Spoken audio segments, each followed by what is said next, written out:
Binabatikos ng ilang eksperto ang pagpapaputok ng baril ni Senate Sergeant at Arms Mau Aplasca nitong Miyerkules sa Senado. Ano nga ba ang police operational procedure sa pagpapaputok ng warning shot? Alamin sa pagtutok ni June Veneracion.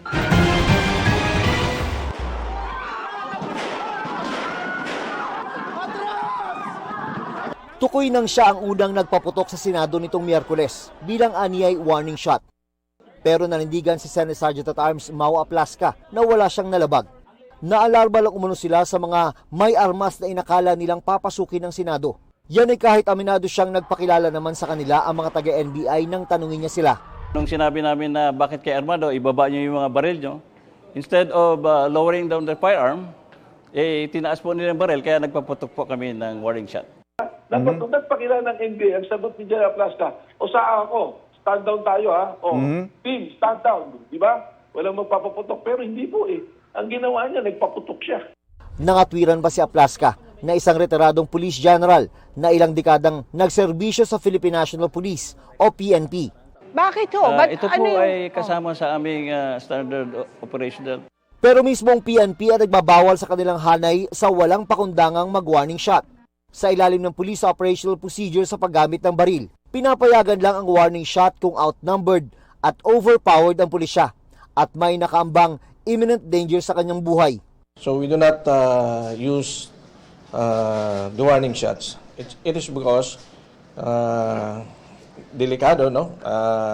It can create confusion or yung stray bullets. Hindi natin alam kung saan tatama ito. Malaking tanong kung may imminent danger o nakaambabang panganib nitong Miyerkules. Gayong ayon mismo kay Aplasca ay nagpakilala na ang mga tauhan ng NBI matapos niyang tanungin. Sabi ng dating presidente ng Integrated Bar of the Philippines, sa mata ng batas, malaking pagkakamali ang ginawa ni Aplasca sa paggamit ng warning shot dahil hindi naman sila naharap sa imminent danger. He should know better, General siya. Bakit ang daming putok kung warning shot lang? Ayon sa PNP, kahit hindi pulis, ang pagpapaputok basta-basta ng warning shot ay may katapat na parusa sa ilalim ng batas. May batas naman na nag-govern sa kahalintulad na insidente ng halimbawa ng warning shot. Nandiyan ang revised penal code na sinasabi about indiscriminate firing at yung possible charge na alarms and scandal.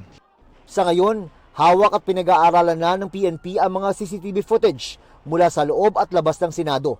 Nakabuo na rin ng 3D reconstruction ng crime scene kung saan kasama sa sinusuri ang trajectory ng mga bala. Ang importansya ng nasabing trajectory, makikita natin kung ito ay pinutok sa taas o sa labas para mag-corroborate sa statement na kung ito nga ay warning shots o hindi or kung may mga intended target ba. June Veneracion, Nakatutok, 24 Oras.